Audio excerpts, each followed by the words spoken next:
आज माननीय मुख्यमंत्री शिवराज सिंह चौहान जी की अध्यक्षता में कैबिनेट की बैठक संपन्न हुई।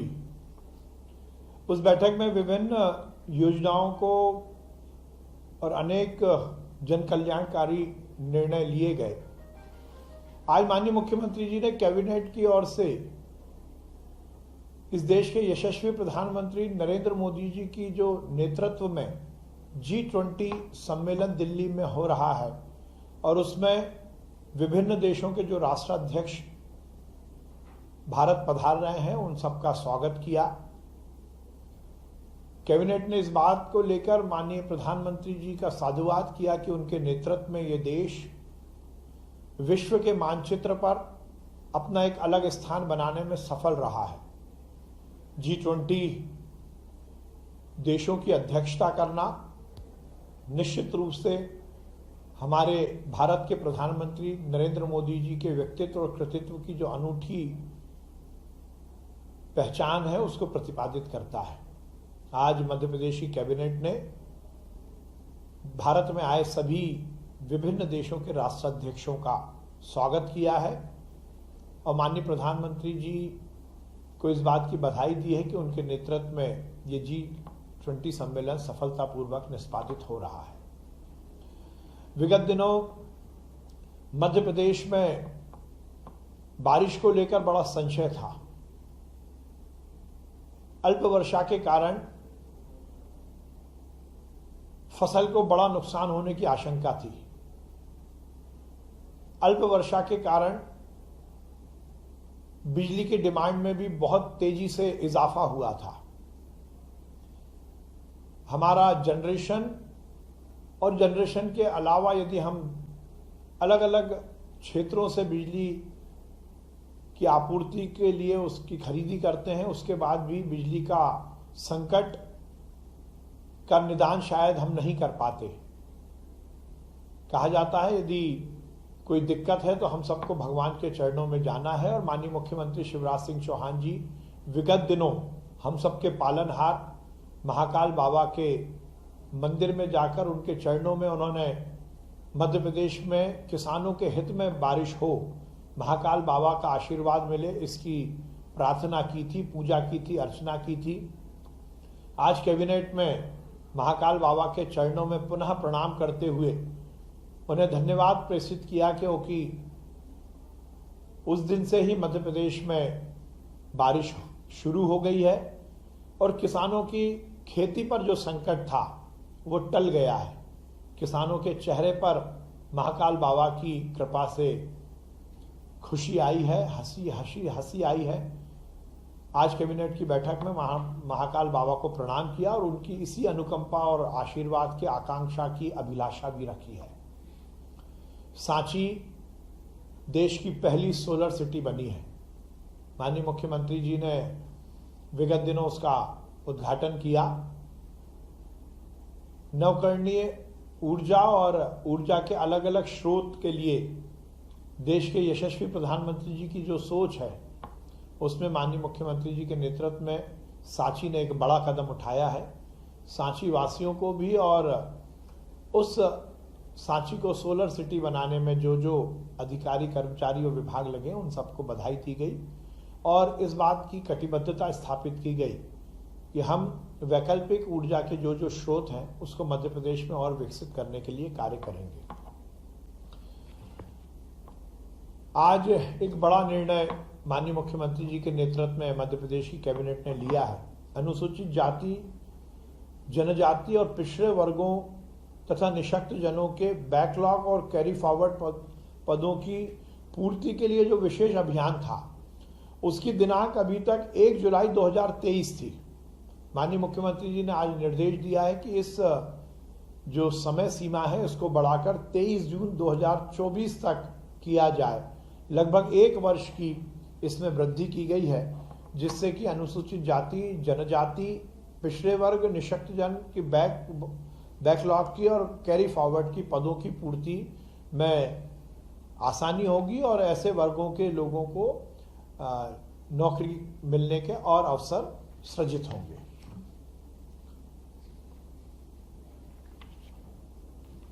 आज अतिथि शिक्षकों के लिए बड़ा निर्णय कैबिनेट की बैठक में लिया गया।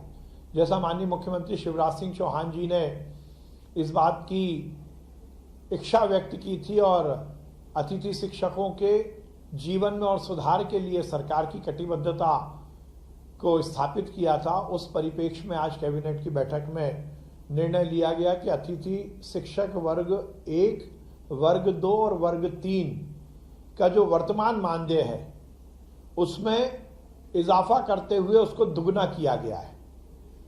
अतिथि शिक्षक वर्ग 1 का जो मानदेय था वो 9,000 रुपये है, उसको बढ़ाकर मध्य प्रदेश की भारतीय जनता पार्टी की सरकार ने अब 18,000 रुपये कर दिया है। वर्ग 2 का जो 7,000 रुपये मानदेय था उसको बढ़ाकर शिवराज सिंह चौहान जी के निर्देश पर 14,000 रुपये कर दिया गया है और वर्ग 3 का जो मानदेय था वो 5,000 रुपये था, उसको बढ़ाकर 10,000 रुपये कर दिया गया है। यह अतिथि शिक्षकों के लिए एक बड़ी राहत भारतीय जनता पार्टी की सरकार मध्य प्रदेश में की है शिवराज सिंह चौहान जी के द्वारा। निश्चित रूप से इससे अतिथि शिक्षकों को बहुत लाभ मिलेगा। मॉब लिंचिंग को लेकर सुप्रीम कोर्ट ने जो गाइडलाइन विभिन्न प्रदेशों को दी है, उस गाइडलाइन के अनुसार मध्य प्रदेश मॉब लिंचिंग पीड़ित प्रतिकर योजना 2023 को लागू करने की सहमति आज की कैबिनेट में दी गई है।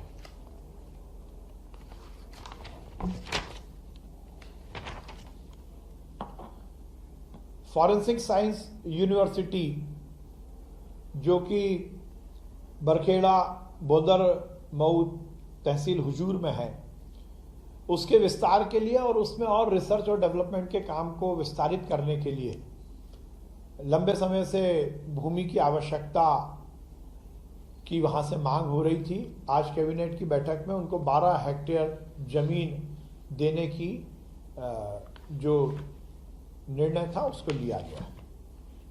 आज माननीय मुख्यमंत्री जी ने एक बड़ी योजना को मूर्त रूप दिया है। देश के प्रधानमंत्री नरेंद्र मोदी जी और मध्य प्रदेश के मुख्यमंत्री शिवराज सिंह चौहान जी का सपना है कि कोई भी व्यक्ति बिना छत के ना रहे। हर व्यक्ति को, हर परिवार को रहने के लिए सरकार के माध्यम से छत मिले, मकान मिले, और यही भारतीय जनता पार्टी सरकार का मूल आधार भी है। प्रधानमंत्री आवास योजना के तहत बड़े स्तर पर आवासहीनों को मकान मिल रहे हैं, पर बहुत सारे ऐसे परिवार हैं जो किन्हीं कारणों से प्रधानमंत्री आवास योजना से वंचित रह गए हैं। किसी का कोई टेक्निकल कारण है या किसी और कारण से उनको मकान मिलने की योजना में सम्मिलित होने का लाभ नहीं मिल पाया। आज शिवराज सिंह चौहान जी ने मध्य प्रदेश में नई योजना की शुरुआत की घोषणा की है। वो योजना के माध्यम से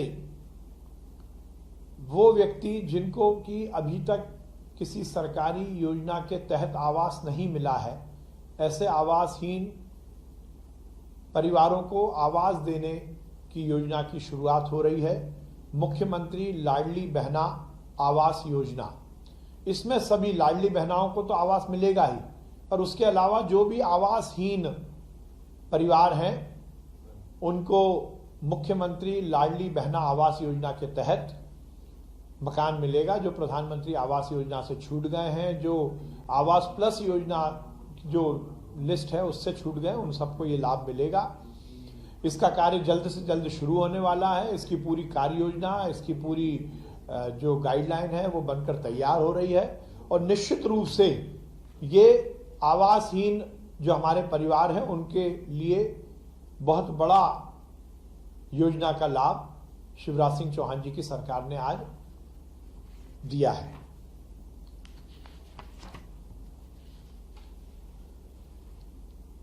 हम लगातार शिक्षा के प्रचार प्रसार और खासकर उच्च शिक्षा के लिए काम कर रहे हैं। लगभग हर बैठक में मध्य प्रदेश के विभिन्न क्षेत्रों में नए शासकीय महाविद्यालय खोलने की का निर्णय लिए जा रहे हैं। आज भी 6 नए शासकीय महाविद्यालय खोलने का निर्णय कैबिनेट की बैठक ने लिया है। जो कि शासकीय महाविद्यालय बिलासपुर जिला उमरिया, शासकीय महाविद्यालय भरेवा जिला उमरिया, शासकीय महाविद्यालय सालीचौका जिला नरसिंहपुर, शासकीय महाविद्यालय शिवपुर नर्मदापुरम जिला, शासकीय महाविद्यालय चकल्दी सीहोर जिला और शासकीय महाविद्यालय रहटगांव हरदा जिला, इन 6 नए शासकीय महाविद्यालय खोलने की अनुमति कैबिनेट द्वारा दी गई है। इसमें लगभग 240 नवीन पद सृजित होंगे और लगभग 13 करोड़ 22 लाख रुपए प्रतिवर्ष का आवर्ती व्यय और अनावर्ती व्यय लगभग 6 करोड़ 40 लाख रुपए का ये व्यय आएगा। टोटल मिलाकर 7 करोड़ 27 लाख रुपए का इसमें खर्चा आएगा।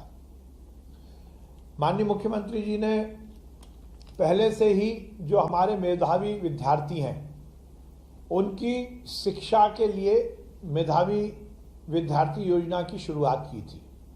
इसमें हर वर्ग के वो मेधावी बच्चे जो पढ़ने में बहुत अच्छे हैं पर आर्थिक स्थिति के कारण वो उच्च शिक्षा या टेक्निकल एजुकेशन या मेडिकल एजुकेशन से वंचित रह जाते थे, उनके लिए ये योजना है और इसमें पूरा खर्चा मध्य प्रदेश की भारतीय जनता पार्टी की सरकार के द्वारा वहन किया जाता है। उस योजना के तहत जेईई में जो विद्यार्थी इस योजना के अंतर्गत आते थे उनकी जो कट ऑफ था उसकी रैंक में 1.5 लाख रैंक तक के ही विद्यार्थियों को इसका लाभ मिलता था, पर आज निर्णय लिया गया है कि इसकी जो सीमा है इसको समाप्त किया जाएगा।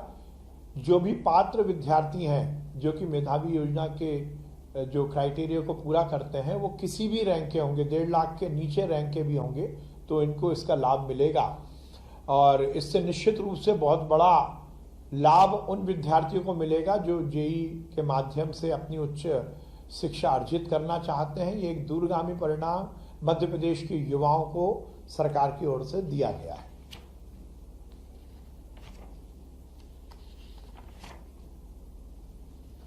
आज मध्य प्रदेश की एमएसएमई विकास नीति में सॉल्वेंट एक्सट्रैक्शन प्लांट और एक्सप्लेवर प्लांट को भी इसमें जोड़ा गया है, जिससे कि एमएसएमई योजना का जो लाभ, इस नीति का जो लाभ है इन जो प्लांट है उनको भी अब मिलेगा। स्वास्थ्य के क्षेत्र में हमारी सरकार लगातार काम कर रही है। माननीय मुख्यमंत्री जी का स्पष्ट निर्देश है कि स्वास्थ्य व्यवस्थाएं और चुस्त और दुरुस्त हों।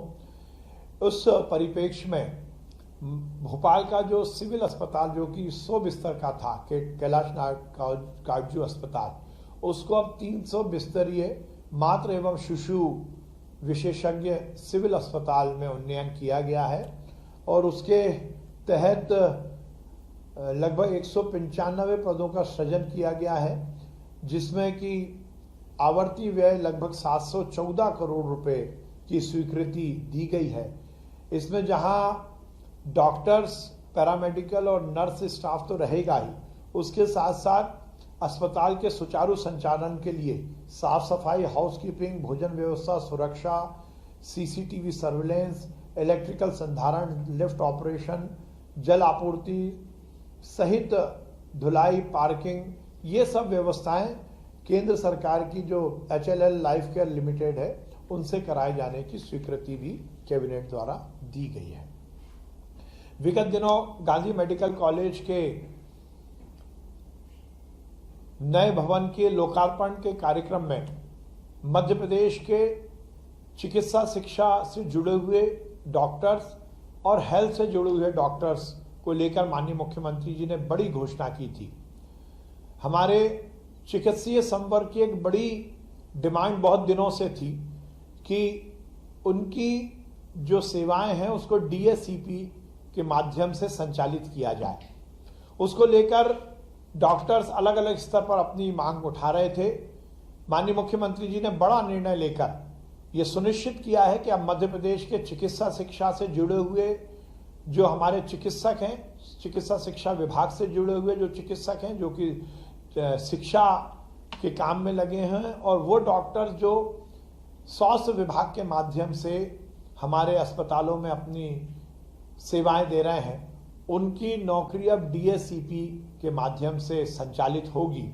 और उसमें वेतनमान को लेकर जो भी हमारे डॉक्टर्स की मांग थी उसको पूरी तरह से माननीय मुख्यमंत्री जी ने माना है। और ये आज का दिन मध्य प्रदेश के इतिहास में और खासकर हेल्थ सेक्टर के इतिहास में दर्ज होने वाला है। हमारे डॉक्टर्स के सुविधाओं के उन्नयन के लिए आज का दिन बहुत महत्वपूर्ण है। उसमें जो शैक्षणिक संवर्ग है उसमें जो स्पेशलिस्ट डॉक्टर्स हैं उनका ग्रेड पे के लिए 3 वर्ष, 7 वर्ष और 14 वर्ष की सेवा अवधि को स्वीकार किया गया है, जिसमें कि उनको 8,000, 9,000 और 10,000 रुपए का वेतनमान मिलेगा। ये एक अपने आप में बहुत क्रांतिकारी निर्णय है। और उसी तरह जो चिकित्सा शिक्षा के प्रदर्शक और ट्यूटर हैं, जो एमबीबीएस हमारे डॉक्टर्स हैं, उनका वेतनमान को भी 5, 10, 15 और 30 वर्ष किया गया। ये बहुत बड़ा निर्णय है, जिसके माध्यम से 7,000 का जो ग्रेड पे है वो 5 वर्ष में, 8,000 का ग्रेड पे 10 वर्ष में, 9,000 का ग्रेड पे 15 वर्ष में और 10,000 का ग्रेड पे 30 वर्ष की सेवा अवधि पूर्ण होने पर उन्हें दिया जाएगा। इसी तरह जो स्पेशलिस्ट संवर्ग है, विशेषज्ञ संवर्ग, जो कि हेल्थ डिपार्टमेंट से रिलेटेड है, उनको 6,600 नियुक्ति पर, 7,603 वर्ष की सेवा अवधि पूरी होने पर, 8,707 वर्ष की सेवा अवधि पूरी होने पर और 8,914 वर्ष की सेवा अवधि पूर्ण होने पर दिया जाएगा। चिकित्सा अधिकारी संवर्ग, जो कि सभी विभागों का है, चिकित्सा शिक्षा विभाग, लोक स्वास्थ्य एवं परिवार कल्याण विभाग, गृह विभाग, श्रम विभाग, मेडिकल ऑफिसर्स जो समस्त संवर्ग के हैं, आकस्मिक चिकित्सा अधिकारी, महिला चिकित्सा अधिकारी और दंत चिकित्सक, इन सभी को ग्रेड पे में 5,400 नियुक्ति पद पर, 6,605 वर्ष की सेवा अवधि पर, 7,610 वर्ष की सेवा पूर्ण होने पर, 8,715 वर्ष की सेवा पूर्ण होने पर और 8,930 वर्ष की सेवा अवधि पूर्ण होने पर दिया जाएगा। ये बहुत बड़ा निर्णय आज माननीय मुख्यमंत्री जी ने लिया है, इस पर कैबिनेट की मोहर लगी है और ये हमारे चिकित्सकों के भविष्य के लिए दूरगामी परिणाम देगा। आज माननीय मुख्यमंत्री जी ने एक और बड़ा निर्णय लिया है।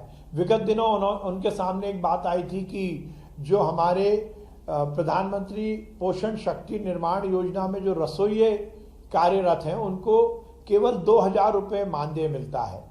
माननीय मुख्यमंत्री जी ने पहले घोषणा की थी कि इसको बढ़ाकर 4,000 रुपये किया जाएगा। आज कैबिनेट ने ये निर्णय लिया है कि प्रधानमंत्री पोषण शक्ति निर्माण योजना के अंतर्गत जो रसोइये कार्य में लगे हैं उनको 4,000 रुपये प्रति माह का मानदेय दिया जाएगा और इससे लगभग 714 करोड़ रुपए की स्वीकृति आज कैबिनेट ने दी है। इससे वो रसोइये जो मेहनत के साथ प्रधानमंत्री पोषण शक्ति निर्माण योजना को नीचे तक निष्पादित करते हैं, उनके लिए एक बड़ी राहत दी गई है।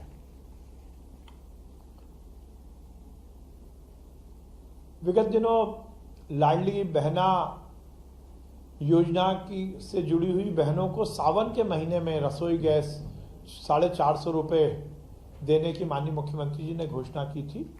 वो जो सावन के महीने में जो बहनों को 450 रुपये में गैस कनेक्शन देना और उसकी जो बची हुई राशि है उसको सब्सिडी के रूप में सरकार द्वारा वहन करने की आज यहाँ उसके निर्णय को कैबिनेट ने पारित किया है। केन बेतवा लिंक परियोजना के अंतर्गत बांध के डूब प्रभावित जो हमारे गांव हैं और जो रहवासी हैं उनके लिए आज बड़ा निर्णय लिया गया है। उसके 22 ग्राम जो है वो प्रभावित हुए हैं, उसमें लगभग 6,700 परिवारों को विशेष पैकेज आज ही कैबिनेट ने दिया है। आज यही निर्णय कैबिनेट द्वारा लिए गए हैं। मुख्यमंत्री लाडली बहना आवास योजना के तहत अब लाखों वो परिवार जो कि आवासहीन हैं उनको आवास मिलेगा और उसके साथ ही अन्य योजना के तहत भी जो कैबिनेट में निर्णय लिए गए हैं उस तहत मध्य प्रदेश की आम जनता को लाभ मिलेगा। धन्यवाद।